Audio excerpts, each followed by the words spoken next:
that people who are British, i.e. born here, who have chosen to live somewhere, a particular part of the country, of their own free will, who've worked hard, paid their taxes and abided by the law, do have a right to be concerned about whether or not local properties in the area they've chosen to live in, because they like that area, are going to end up accommodating, say, like 5 different Somali families or something like that. I think they've got a right to be worried about that. Why should it matter where they come from, who's living next to you? We are in a society that it shouldn't matter unless, of course, they're doing something illegal and wrong. Why are you picking on certain groups and making it a problem because they're like that? So you don't. I'm not making it a problem. Yes, you are. I'm saying that that's what gives people the riots are happening. And I happily will. I think that people have a right to want to protect the culture and the identity of where they currently live. Culture now. So that's going to become law. What does that mean, anyways? We are all different. We all have differences. We're sitting here and we're all 3 different. Absolutely. So what are you talking about?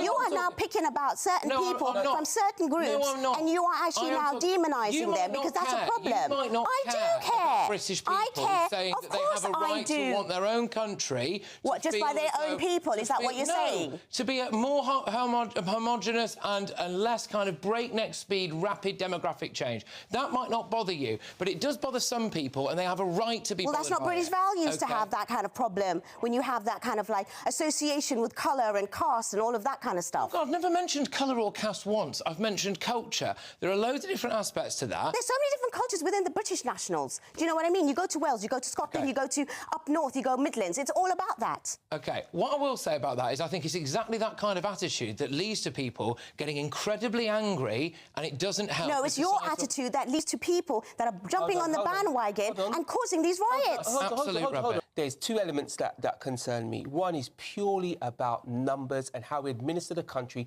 and how we look after the poor people we already have here. Exactly. Britain is full of poor people, and there's no doubt that if you have this level of immigration, you're going to have to juggle the queue around, and that means people don't perceive it as fair. That's got nothing to do with colour or caste. Well, you mentioned it. You mentioned Somali. You mentioned Somali people. I'm going to move on from this because we do have the rest of the show, but I do suggest that you listen more closely in future and don't put words in people's mouths in an attempt to make them seem racist when they're not, because I tell you what, it brushes off me. It brushes off me. I don't care about being called those things because I'm not, so I'm not going to have it on my show.